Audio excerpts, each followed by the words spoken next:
here in the United States, we do have a John Birch Society to petition the President and the Congress.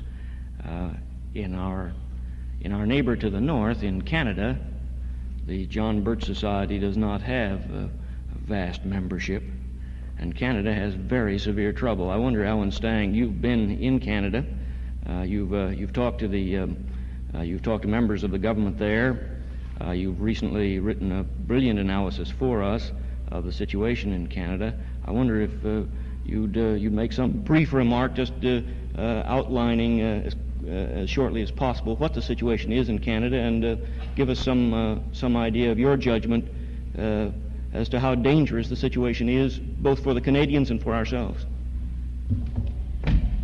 Well, I think that Dave Gumayer gave the answer to that during his talk, and the answer is that, as Dave said, the situation in Canada now is very comparable to the situation that existed in Cuba in, let's say, 1958, just a year or so before Castro seized the country, and that if the situation is permitted by the people of Canada and the United States to degenerate further, we're going to wind up with another communist satellite in addition to Cuba, now Chile.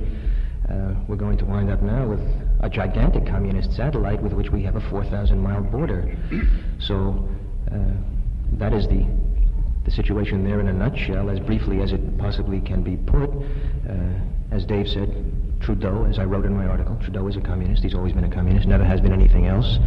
And this is why you see happening in Canada what you see happening. Now, we're fortunate at the rally, I understand, to have Mr. Bigg, who is a member of the Canadian Parliament here, and he's going to talk to us. I think it's tomorrow night, is it? Or maybe it's tonight, I don't remember. Either tonight or tomorrow night or Sunday night.